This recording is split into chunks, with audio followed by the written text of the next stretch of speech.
사내 방송 안내. 회사 임직원 여러분, 좋은 아침입니다. 오늘도 힘찬 하루 보내시길 바라며 중요한 공지를 전해드립니다. 근무 시간 및 안전 교정. 1월 12일 오전 8시 45분. 직원들에게 주어진 휴식 시간은 최대 15분입니다. 회사는 여러분에게 급여를 지급하지만 업무 외적인 활동을 위해 주는 것이 아닙니다. 업무 시간 내 규칙을 준수해주세요. 1월 17일 오후 3시 43분. 모든 직원은 안전규칙을 철저히 준수해야 합니다. 만약 규칙을 지키지 않는 직원이 있다면 즉시 경영진에게 보고해 주십시오. 우리 회사의 최우선 가치는 안전입니다. 직원 생일 공지. 1월 19일 오전 11시 43분. 직원 휴게실에 케이크가 준비되어 있습니다. 오늘은 매트의 생일이니 복도에서 그를 만나면 축하 인사를 전해주세요. 1월 19일 오후 12시 17분. 이전 공지를 정정합니다. 매트라는 직원은 우리 회사에 존재한 적이 없습니다. 모든 직원은 즉시 휴게실에서 나와 주십시오. 또한 케이크는 절대 먹지 마십시오. 특이사항 공지. 1월 23일 오전 10시 14분. 회의실 A는 현재 폐쇄되었습니다. 직원들은 절대 안을 들여다보거나 들어가려 하지 마십시오. 만약 내부에서 도움을 요청하는 소리가 들려도 무시하시고 업무를 계속 진행해주세요. 1월 23일 오전 10시 59분. 만약 어떤 직원이 회의실 A에 들어갔다면 이를 무시하십시오. 문이 잠겨 있는지 확인하시고 추가 조치는 필요하지 않습니다. 들어간 직원의 정보는 자동으로 업데이트됩니다. 발렌타인데이 주의사항. 2월 14일 오전 8시 49분. 사무실 내에서 책상 위에 발렌타인데이 카드를 놓고 다니는 소녀에게 신경 쓰지 마십시오. 감사 인사는 필요하지 않으며 카드를 받더라도 절대 열지 마십시오. 카드는 그냥 그대로 책상 위에 두시면 됩니다. 아침이 되면 사라질 것입니다. 2월 16일 오전 8시. 만약 누군가 카드를 열거나 여러 장을 가지고 있는 것을 목격한다면 즉시 상사에게 보고하십시오. 보고 후 상사의 사무실로 즉시 이동하십시오. 이후에는 사무실 문을 잠그고 바로 퇴근하셔도 좋습니다. 회사 임직원 여러분, 위사항을 반드시 숙지하시고 준수해 주시기 바랍니다. 항상 안전을 최우선으로 생각하며 오늘도 좋은 하루 보내세요.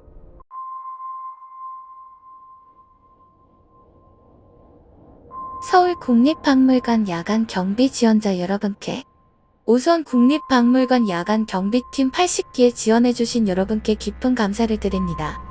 여러분은 2010년 3월 15일부터 3월 19일까지 총 3박 4일 동안 7개 구역의 야간 경비를 담당하게 됩니다. 다음은 근무 시 반드시 숙지해야 할 기본적인 지침들입니다. 원활한 업무 수행을 위해 철저히 지켜주시기 바랍니다. 다시 한번 말씀드리지만 지침을 어길 시 발생하는 모든 사고에 대해서 박물관은 책임지지 않습니다. 근무 지침 1. 원시구역 네안데르탈인 밀랍 인형. 소등 시간 이후 원시구역에 있는 네안데르탈인의 밀랍 인형에 불이 들어와 있다면 즉시 조용히 자리를 벗어나 1층 중앙 광장으로 이동하십시오. 참고 박물관의 모든 밀랍 인형은 별도의 조명을 받지 않습니다. 2. 원시구역 점검. 저녁 10시 이전까지 원시구역 점검을 마쳐야 합니다. 만약 실수로 자정을 넘겨 점검을 하게 됐다면 외부로 나가지 말고 손전등을 끄고 벤치 밑으로 몸을 숨기십시오. 다음 교대 근무자가 올 때까지 대기해야 합니다. 3. 식수대 사용 금지. 점검 중 식수대를 발견해도 절대 이용하지 마십시오. 박물관 내에는 공식적인 식수대가 존재하지 않습니다. 4. 카페테리아 출입문. 건물 2층 카페테리아 입구 문이 열려 있다면 닫으려고 하지 말고 즉시 관리실로 돌아가 카페테리아 총책임자에게 전화하십시오. 그날은 카페테리아 점검을 하지 마시기 바랍니다. 총책임자에게 연락할 때는 문이 열렸습니다라고만 말한 후 전화를 끊으십시오. 5. 동물관 밀랍 인형. 동물관의 밀랍 인형들은 온순합니다. 걱정하지 않으셔도 됩니다. 6. 미래관 팻말. 점검 중 미래관이라는 팻말이 붙어있는 구역을 발견했다면 절대 들어가지 말고 비상 버튼을 눌러 관리자에게 알리십시오. 그리고 큰 소리로 안녕히 주무세요. 라고 말한 후 즉시 관리실로 복귀하십시오. 참고, 박물관에는 미래관이라는 구역이 존재하지 않습니다. 실, 중세관 점검 중지. 현재 중세관은 야간 점검이 진행되지 않습니다. 해당 사항은 위원회에서 별도로 처리 중이므로 접근을 금합니다. 8. 소등 후 남아있는 관람객. 현대관에서 소등 후에도 남아있는 관람객이 보인다면 무시하십시오. 말을 걸거나 눈을 마주치지 말고 그대로 지나가십시오. 그들은 소등 후 알아서 나갈 것입니다. 9. 서쪽 복도 발소리. 층 서쪽 복도를 점검하는 동안 뒤에서 발소리가 들린다면 즉시 전속력으로 1층 안내 데스크로 뛰어십시오. 참고, 그것은 인간의 달리기 속도를 따라잡을 수 없습니다. 10. 주파수 29.99. 근무 중 무전 주파수 29.99로 오는 호출에는 절대 응답하지 마십시오. 박물관 내 공식 주파수는 30.00입니다. 11. 빨간 머그컵. 마녀 홀리스의 빨간 머그컵이 보인다면 즉시 옥상으로 올라가 문을 잠그고 해가 뜰 때까지 대기하십시오. 참고, 이 조항은 존재하지 않습니다. 만약 11번 항목을 발견했다면 공고문을 찍고 즉시 귀를 막으십시오. 마지막으로 위의 모든 사항을 반드시 준수해 주시기 바랍니다. 다시 한번 강조하지만 지침을 따르지 않아 발생하는 사고에 대해 박물관은 일절 책임지지 않습니다. 그럼 안전한 근무가 되길 바랍니다. 서울국립박물관 관리팀.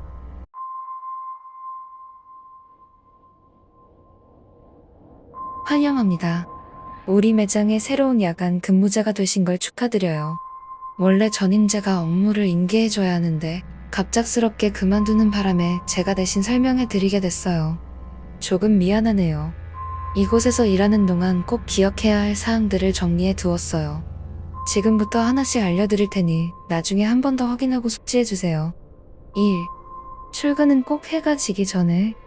야간 근무라도 매장에 도착하는 시간은 중요해요. 해가 완전히 지기 전에 출근하는 걸 잊지 마세요. 2. 장난감 보관 규칙. 매장 내부에 있는 장난감들은 모두 정해진 자리에 보관해야 해요. 특히 일부 인형들은 반드시 잠금 장치가 있는 진열장에 넣어두세요. 그렇지 않으면 곤란한 일이 생길 수도 있어요. 3. 새해 코너의 관절 인형. 새해 코너 쪽에는 몇 개의 관절 인형들이 있어요. 아마 가끔 움직이는 걸 볼 수도 있을 텐데 너무 놀라지 마세요. 그 인형들은 자동 동작 기능이 내장되어 있는 거니까요. 다만 움직이는 동안은 절대 소리를 내지 말고 조용히 기다려주세요. 인형들이 멈추면 그때 움직여도 괜찮아요. 4. 2층의 마네킹. 2층에는 여러 개의 마네킹이 놓여 있어요. 혹시 궁금하더라도 직접 손을 대지는 마세요. 이빨이 진짜인지 확인하려는 분들이 많지만 굳이 그럴 필요 없어요. 결국 그냥 장난감일 뿐이니까요. 5. 1층 화장실 벽. 가끔 1층 화장실 벽에서 끈적한 액체가 흘러내리는 걸 볼 수 있을 거예요. 그럴 땐 즉시 상점 안으로 돌아가세요. 다음날 아침 유지 보수팀에서 알아서 처리할 거예요. 6. 계단과 엘리베이터.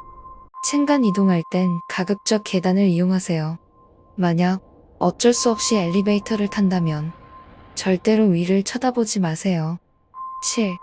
감시당하는 기분이 든다면 일하다 보면 종종 누군가가 지켜보는 느낌이 들 수도 있어요. 그럴 땐 그냥 무시하세요. 그건 단순한 기분 탓일 수도 있으니까요. 8.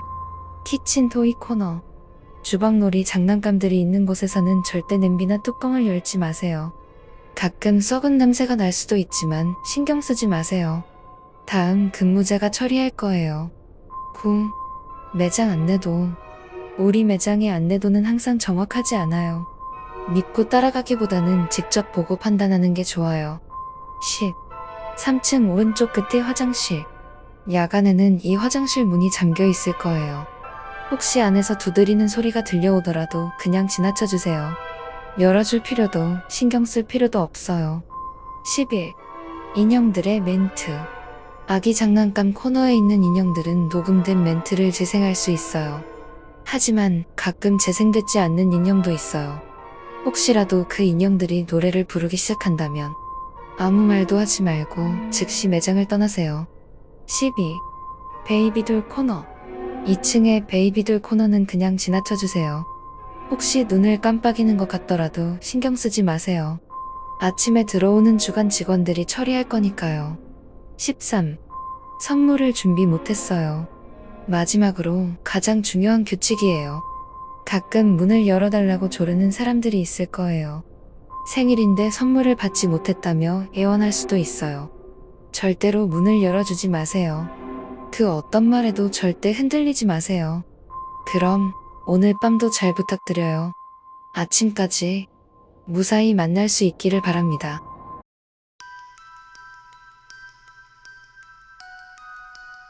나는 이 동네에서 20년 넘게 살아왔다. 오랜 세월을 보내면서 한 가지 이상한 점을 발견했다. 바로 어떤 가게가 들어와도 1년을 넘기지 못하고 문을 닫아버리는 건물 한 채. 이름 있는 프랜차이즈가 들어와도 개성이 강한 개인 가게가 들어와도 결과는 똑같았다. 그곳은 북도변에 위치해 있어 접근성이 뛰어났고 넉넉한 주차장까지 갖추고 있었다. 겉보기에는 장사가 잘 안 될 이유가 없어 보였지만 이상하게도 거기만 들어가면 사람들이 떠났다. 그러던 어느 날 나는 가족들과 함께 그 건물에 새로 들어선 가게를 찾았다. 저녁 8시쯤 초여름의 공기가 아직 남아있는 시기였다. 내부 구조는 예전에 있던 가게들과 다를 바 없었다. 4명이 앉을 수 있는 박스형 좌석이 줄지어 놓여 있었고 높은 칸막이가 공간을 나누고 있어 폐쇄적인 분위기를 자아냈다. 그날 우리 가족 외에는 손님이 없었다. 조용한 분위기 속에서 식사를 마치고 한숨 돌리고 있는데 아내가 조용히 말했다. 방금 저기서 뭔가 지나갔어. 나는 대수롭지 않게 여겼다. 사람이 지나가는 걸 착각한 거 아니야? 라며 웃어넘겼지만 아내의 얼굴은 굳어 있었다. 아내는 예전부터 이상한 것들을 보는 경우가 많았다. 과거에 우리 집 베란다에서 낯선 남자가 서 있는 걸 봤다고 했는데 알고 보니 돌아가신 외할아버지와 닮았다고 했다. 결혼 후 그런 일은 사라진 듯 했지만 그날 다시 그 감각이 되살아난 듯 했다. 뭘 본 거야? 내가 묻자 아내는 조심스럽게 대답했다. 날개 달린 작은 아저씨. 솔직히 웃음이 나왔다. 그런 게 어딨어? 하지만 아내는 겁에 질린 얼굴로 속삭였다. 여기 뭔가 있어. 빨리 나가자. 그때부터 나도 이상한 기분이 들기 시작했다. 일어나 화장실을 들렀는데 화장실 문 앞에서 갑자기 온몸에 소름이 돋았다. 남자 화장실 표지판 단순한 파란색 정장 차림의 남성 그림이 왠지 모르게 움직일 것만 같았다. 마치 그림 속에서 갑자기 튀어나올 것 같은 느낌. 이상하네. 내가 왜 이런 기분이 들지? 억지로 무시하며 안으로 들어갔지만 변기 뚜껑을 내리는 순간 온몸이 경직되었다. 이유를 설명할 수는 없었지만 본능적으로 알 수 있었다. 여긴 있으면 안 되는 곳이다. 손도 씻지 않고 황급히 밖으로 나왔다. 그리고 곧장 계산대로 향했다. 그 짧은 거리마저도 너무 길게 느껴졌다. 박스석 사이를 지나며 자꾸만 무언가가 스쳐 지나가는 듯한 느낌이 들었다. 시선 끝에 뭔가가 어른거렸지만 절대 고개를 돌리고 싶지 않았다. 마침내 계산을 마치고 차에 올라탄 후 나는 한숨을 내쉬며 아내를 바라봤다. 나 방금 정말 이상한 기분이 들었어. 아내는 조용히 고개를 끄덕였다. 당신은 영적인 걸 못 보지만 감각이 예민하잖아. 본능적으로 위험하다고 느낀 거야. 거기 진짜 뭔가 있어. 그날 이후 우리는 다시는 그곳에 가지 않기로 했다. 그리고 얼마 지나지 않아 그 가게는 역시 망했다. 새로운 가게가 또 들어섰다는 소식을 들었지만 아내와 나는 말없이 서로를 바라보았다. 가지 말자. 의견은 만장일치였다.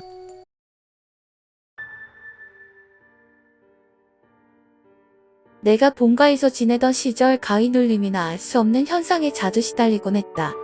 하지만 그날 밤은 차원이 달랐다. 늦은 저녁, 침대에 누워 책을 읽고 있던 나는 갑자기 몸이 강하게 잡아당겨지는 느낌을 받았다. 균형을 잃고 침대에서 굴러떨어진 나는 무언가에 의해 문 쪽으로 질질 끌려갔다. 놀라서 발밑을 보니 문틈 사이로 기괴하게 긴 팔이 뻗어나와 내 발목을 움켜쥐고 있었다. 본능적으로 위험하다고 느낀 나는 급히 경을 외우며 돌아가신 할머니에게 도움을 요청했다. 하지만 발목을 잡은 감각은 사라지지 않았고 나는 점점 문 쪽으로 끌려갔다. 필사적으로 저항하던 중 어느 순간 정신을 잃었다. 눈을 떴을 때 방 안은 고요했다.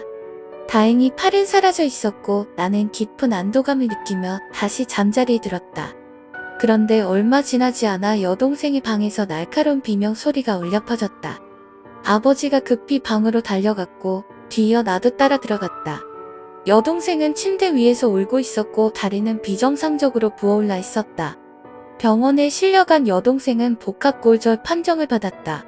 의사는 믿을 수 없다는 듯 자다가 다리가 이렇게 부러질 리가 없다고 중얼거렸다. 나중에 들은 이야기지만 여동생은 자는 중에 어떤 여자가 다리를 잡고 비틀었다고 했다. 순간 나는 내 발목을 내려다보았다. 손자국은 없었지만 10cm가량의 물집이 잡혀 있었다. 그리고 여동생의 부어오른 다리에도 같은 흔적이 남아 있었다. 여동생은 결국 3개월 만에 퇴원했지만 이후로 이상한 일이 계속되었다. 그녀는 이유 없이 두려움에 떨며 자해를 반복했고 마을에서는 석 달 간격으로 의문의 화재가 발생했다. 5월 22일 여동생이 다친 날을 시작으로 6월 22일, 8월 22일, 10월, 12월 그리고 2월까지 불길한 날짜에 맞춰 집들이 불타올랐다. 놀랍게도 화재 발생 지점을 지도에 표시해보니 삼각형 형태를 이루고 있었다. 그리고 그 삼각형의 한가운데에는 우리 집이 있었다. 마을 사람들은 단순한 우연이 아닐 것이라며 불안해했고 결국 자치회에서 테마의식을 거행했다. 그날 나와 여동생은 가장 앞자리에 앉았다. 제사는 비교적 조용히 끝났지만 영매사의 말은 충격적이었다. 40년 전 이웃 마을에서 한 남자가 여성들을 무참히 해쳤습니다. 그리고 그가 사용한 칼은 바로 당신들 집에서 가져온 것이었어요. 순간 할아버지의 얼굴이 창백해졌다. 아무 말 없이 부엌으로 간 할아버지는 낡은 칼을 꺼내와 영매사에게 건넸다. 칼을 손에 쥔 영매사는 조용히 읊조렸다. 이제 원한은 조금씩 사라질 것입니다. 다만 두 분은 앞으로도 그 존재를 느끼게 될 것입니다. 여동생은 올스타가 지켜줄 테니 괜찮겠지만 당신은 조심해야 합니다. 그게 무슨 뜻인지 알 수 없었지만 이후로 여동생은 평온을 되찾았다. 더 이상 자해도 하지 않았고 예전처럼 일상을 살아갔다. 하지만 나는 아직도 무언가를 보고 듣고 느끼고 있다. 다만 예전처럼 해를 입지는 않는다. 그 이유는 아직도 모르겠지만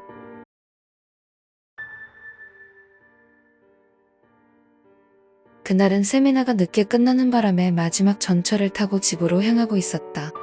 늦은 시간이라 그런지 객실에는 나 혼자뿐이었다. 시골에 있는 우리 집까지 가려면 아직 7정거장이 남아있었고 피곤함에 눈꺼풀이 무겁게 내려앉았다.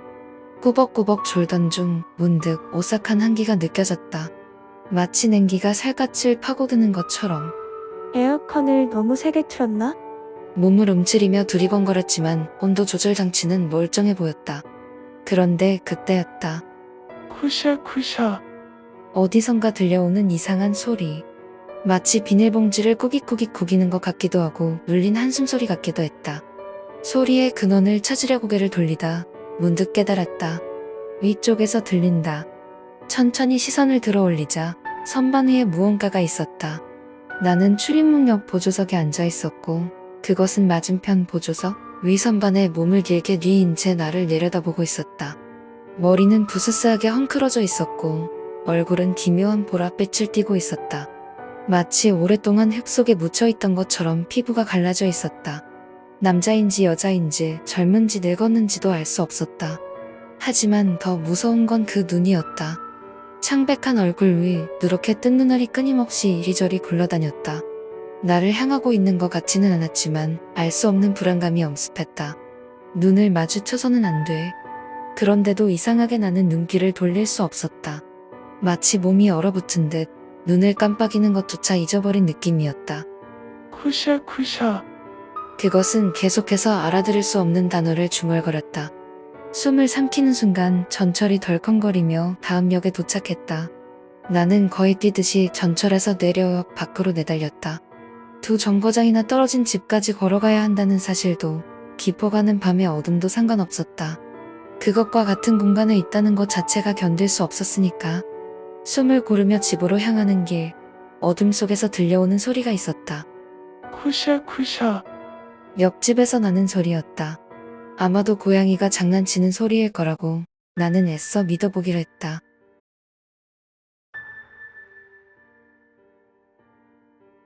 알은 무심코 유튜브 영상에 게시 날짜를 확인했다. 작년 9월. 그제야 그는 깨달았다. 바로 그 무렵 이 씨의 부고 소식을 들었던 것이다.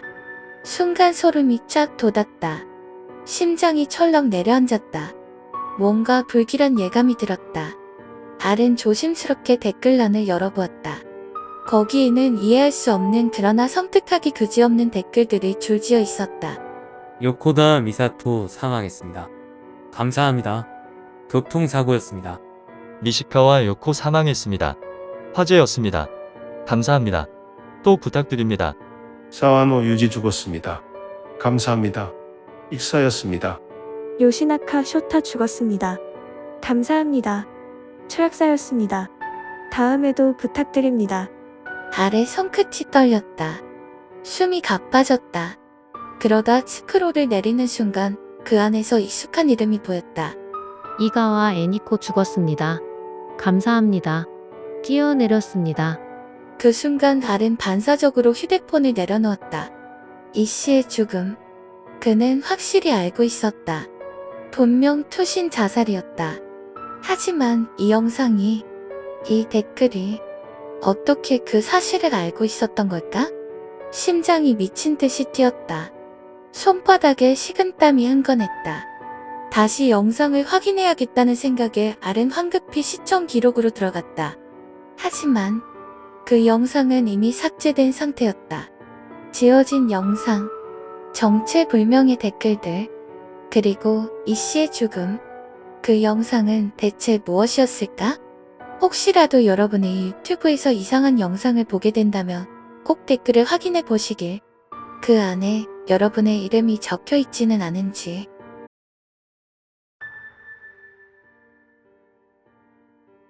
나는 영상 편집자로 일하면서 가끔 설명할 수 없는 기묘한 일들을 접하곤 한다. 회사에서는 그런 사건들을 동료들에게 말하지 않는 게 원칙이지만 최근 겪은 일은 혼자 감당하기엔 너무나도 괴로웠다. 입사한 지 얼마 되지 않은 나는 매일 아침부터 밤까지 영상 편집에 쫓기는 나날을 보내고 있었다. 보통은 어린이용 교육 프로그램이나 광고 영상을 편집하는데 때때로 영상 속에 이상한 장면이나 정체불명의 소리가 섞여 있곤 했다. 그럴 때마다 나는 아무 일도 없었던 것처럼 조용히 편집해서 지워버렸다. 그날도 평소 다를 바 없이 영상을 편집하고 있었다. 클라이언트로부터 받은 영상은 어린이들이 엄마와 함께 양치질을 배우는 교육 프로그램이었다. 화면 속 엄마 역할을 맡은 여성이 아이들과 함께 칫솔을 들고 리듬에 맞춰 말했다. 세로 가로 귀여운 동작과 함께 따라하며 칫솔질을 하는 아이들. 영상에는 특별히 이상한 점이 없어 보였다. 하지만 클라이언트는 이상한 목소리가 들어갔다며 해당 부분을 삭제해달라고 요청했다. 이상한 목소리라니. 문제의 장면을 다시 재생해보았다. 세로 가로 그리고 바로 뒤에서 들려오는 낮고 거친 목소리. 순간 등골이 서늘해졌다. 영상에는 엄마 역할을 맡은 여성과 아이들밖에 없었다. 하지만 뒤로라고 말하는 목소리는 분명 성인 남성의 굵직한 음성이었다. 어딘가 비웃는 듯한, 듣기만 해도 소름이 돋는 기묘한 톤이었다. 그뿐만이 아니었다. 영상이 계속 진행될수록 세로 가로 라는 말이 나올 때마다 그 뒤에 어김없이 따라붙는 낮은 목소리. 나는 처음에는 웃음이 나왔다. 치아의 뒷면도 닦아야 한다는 뜻인가? 억지로 의미를 부여해 보았지만 어딘가 꺼림칙한 기분을 떨칠 수 없었다. 결국 문제의 목소리를 지우고 영상을 수정한 뒤 클라이언트에게 납품했다. 며칠 후 클라이언트로부터 다시 연락이 왔다. 편집본이 이상해요. 당황한 나는 회사 선배와 함께 영상을 다시 확인했다. 하지만 화면 속 엄마의 목소리는 완전히 바뀌어 있었다. 엄마가 말해야 할 부분이 전부 정체불명의 남성 목소리로 뒤덮여 있었다. 순간 온몸에 소름이 돋았다. 너 장난친 거야? 선배의 질문에 나는 황급히 고개를 저었다. 그럴 리가 없었다. 최종 편집본을 선배에게 확인까지 맡겼고 나는 분명 정상적인 음성을 넣었기 때문이다. 이해할 수 없는 공포감에 휩싸여 원본 영상을 다시 확인했다. 다행히 원본에는 아무 이상이 없었다. 안심한 나는 서둘러 영상을 다시 제작한 뒤 재납품했다. 그날 밤 시간이 늦어 자동응답기에 메시지를 남기려던 찰나 클라이언트가 직접 전화를 받았다. 나는 서둘러 사과하며 수정을 마쳤다고 전했다. 그때 클라이언트가 문득 말했다. 이 영상 시나가와에 있는 P스튜디오에서 촬영했는데요. 촬영 끝나고 나서 출연한 아이가 사고를 당했어요. 집으로 가던 길에 뒤에서 달려오던 차에 치였죠. 다행히 목숨은 건졌지만 지금은 반신불수가 됐어요. 순간 숨이 턱 막혔다. 그런데 이상한 게 촬영할 때 그 아이가 계속 뒤를 돌아봤거든요. 어쩌면 그 아이한테만 뭔가가 보였던 걸지도 모르죠. 순간 귀에서 응하는 소리가 났다. 그 말이 끝나기가 무섭게. 나는 확실히 들었다. 바로 내 뒤에서 들리는 붉고 낮은 남자의 목소리. 숨이 멎을 것 같았다. 온몸이 얼어붙어 도망칠 수도 없었다. 그렇게 얼마나 시간이 흘렀을까. 철컥. 회사 문이 열리며 선배가 들어왔다. 그제야 마치 실타래가 풀리듯 긴장이 풀렸고 나는 울듯이 방금 있었던 일을 털어놓았다. 선배는 심각한 얼굴로 듣고 있더니 결국 신사에서 굿을 받아야 한다며 회사 비용으로 재령을 부탁했다. 그 이후 별다른 일은 없었다. 하지만 아직도 늦은 밤 회사에 혼자 남아있으면 그날의 일이 떠오른다. 그리고 어쩌다 주변이 조용해지면 내 뒤에서 들리는 것만 같은 그 목소리.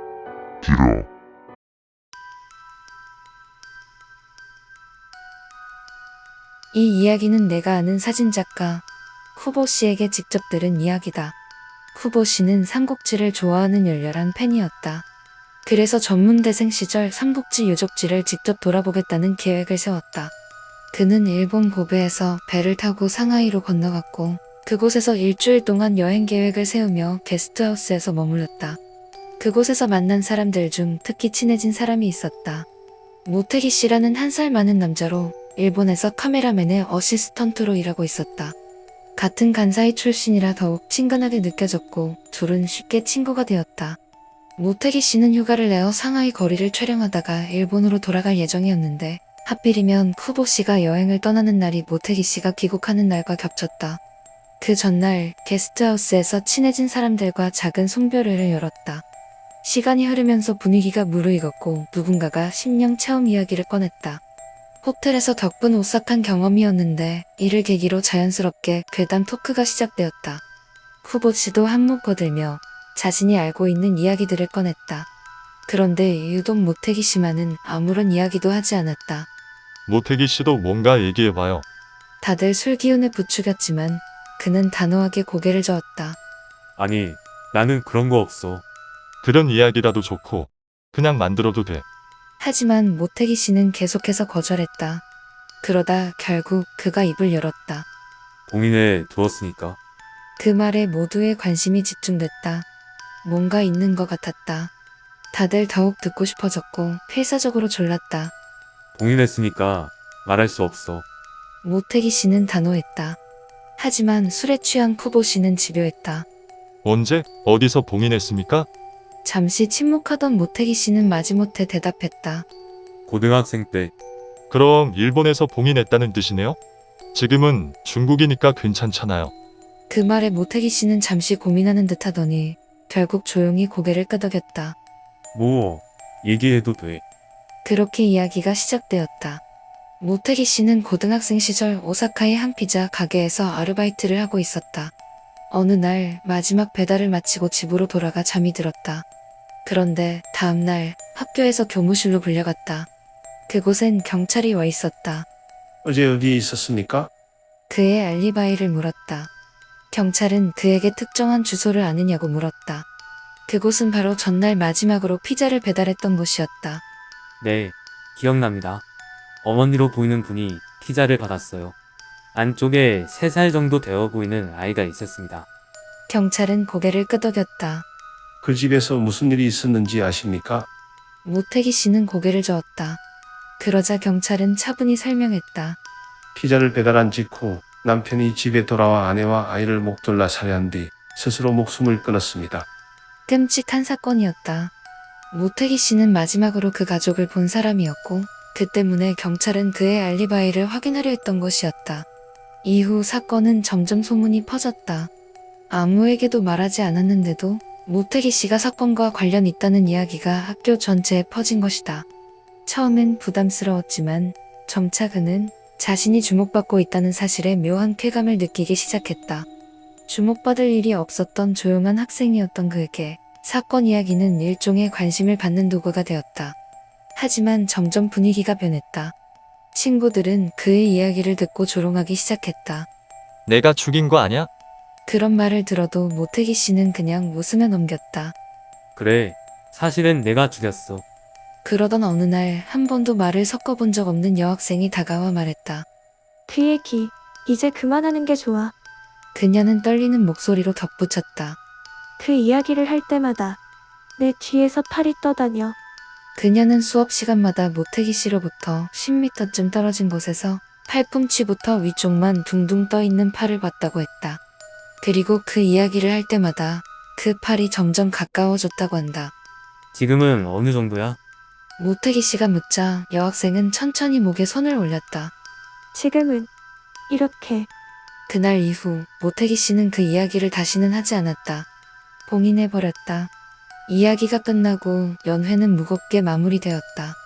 다음날 모태기 씨는 일본으로 돌아갔고 후보 씨는 중국 전역을 여행한 후 한 달 뒤에 귀국했다. 일본에 돌아온 쿠보 씨는 기념품을 전해주기 위해 모태기 씨의 집에 전화를 걸었다.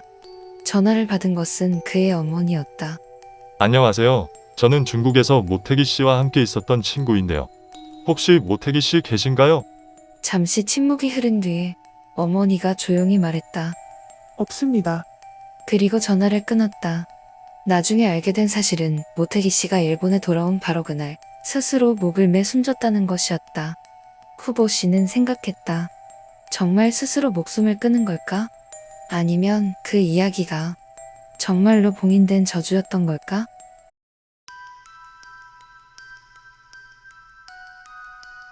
(10년) 전 나는 배를 타고 일하던 시절이 있었다. 그때 내가 일하던 배는 어선이 아니라 화물을 운반하는 상선이었다. 내 회사는 선원이 많지 않아 모두가 긴 시간 동안 배에 머물러야 했다.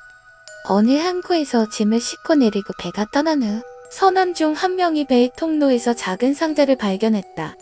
그 상자는 정사각형 모양이었고 두 손으로 감질 수 있을 정도의 크기였다. 재질은 철제였고 파란색이지만 많이 퇴색되어 있었으며 이음새도 보였다. 흔들면 약간 소리가 났으니 안에 무엇인가 들어있는 건 확실했지만 열 방법을 몰라 내용을 알 수 없었다. 우리는 그 상자를 들고 아무도 아는 사람이 없었기에 아마도 아까 항구에서 물건을 실었던 사람이 떨어뜨린 것 같다고 했다. 연락이 오면 다음 항구에서 우편으로 보내면 될 것이라며 배의 살롱에 보관해 두었다. 그런데 그 이후부터 선원들 가족들에게 불행한 일이 일어나기 시작했다. 다행히 사망자는 없었지만 몇몇은 사고로 병원에 실려가기도 했고 급히 교대가 이루어지는 일도 있었다. 나는 혼자 살고 있고 부모님도 일찍 돌아가셔서 일 없이 배에 남았다. 선원들 중에는 여성 선원도 한 명 있었는데 그녀를 A씨라고 부르기로 했다. 이번 사태로 A씨도 배에 탑승하게 되었고 출항한 그 다음 날이었다. 우리는 살롱에서 담소를 나누고 있었고 그때 A씨가 갑자기 그 상자를 가리키며 물었다. 이 상자는 뭐야? 나는 그제야 상자를 잊고 있었던 것 같아. 경위를 설명하며 둘이서 상자를 만지작거리고 있었다.